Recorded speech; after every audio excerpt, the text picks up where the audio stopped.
नमस्कार. महाराष्ट्र HSC इंग्रजी board परीक्षेची तयारी सुरू आहे, बरोबर? थोडी धाकधूक असेलच, पण अजिबात चिंता करू नका. आज आपण एकत्र मिळून या पेपरचा कोड उलगडणार आहोत.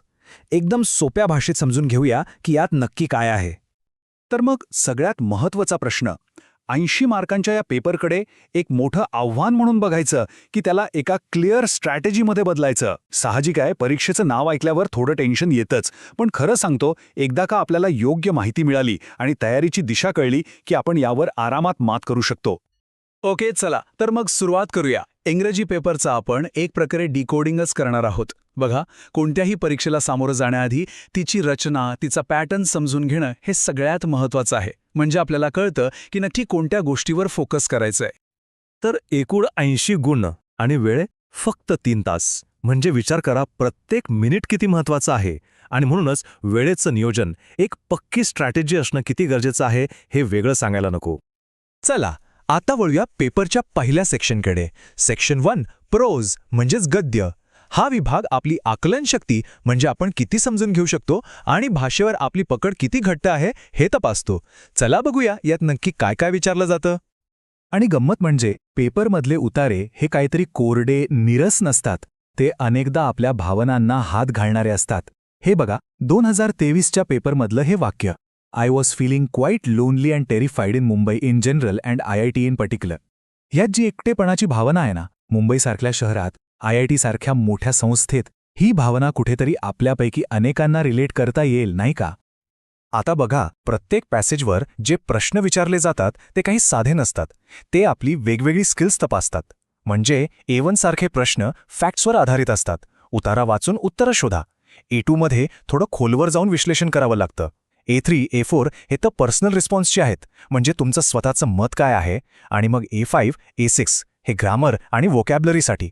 या मार्किंग स्कीमवरून आपल्याला एक्झॅक्टली कळतं की पेपर तपासणाऱ्याला काय हवंय.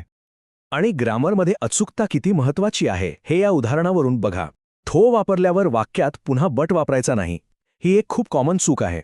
बरोबर वाक्य असं आहे, though I was quite happy getting into IIT, my joy was short lived.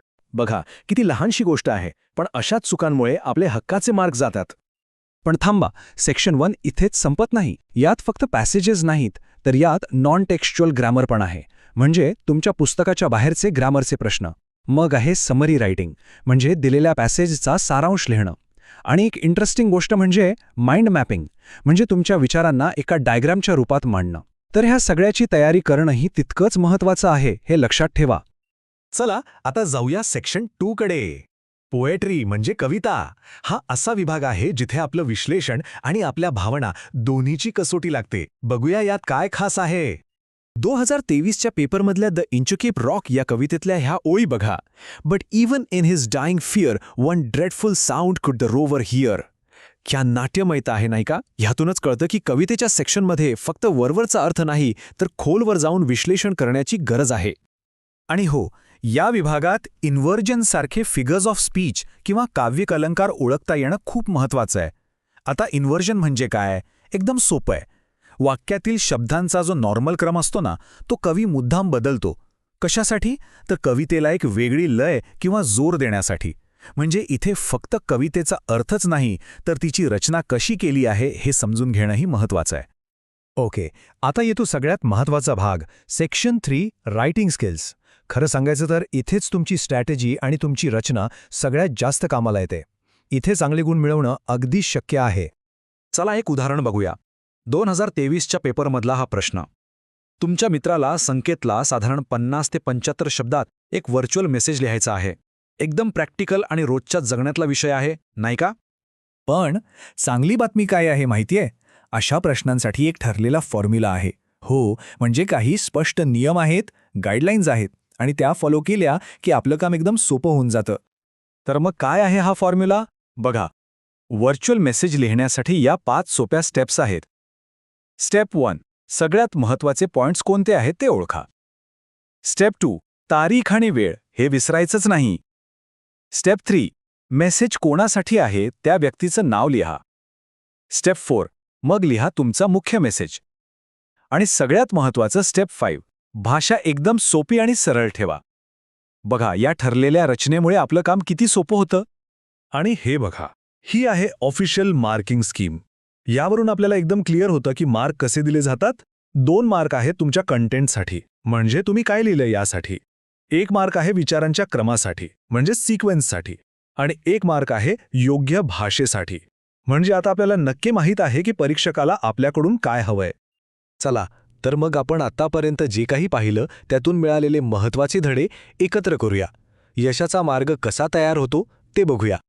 या सगळ्या विश्लेषणातून एक गोष्ट तर नक्कीच स्पष्ट होते. हा पेपर फक्त पाठांतराचा नाहीये, तर तो काही मूलभूत कौशल्यांची चाचणी घेतो. कोणती कौशल्य?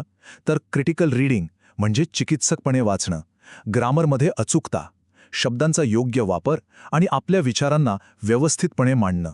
आणि एक गोष्ट लक्षात घ्या, ही स्किल्स फक्त परीक्षेपुरती नाहीत. हा प्रभावी कम्युनिकेशनचा पाया आहे, जो आयुष्यभर आपल्यासोबत राहणार आहे.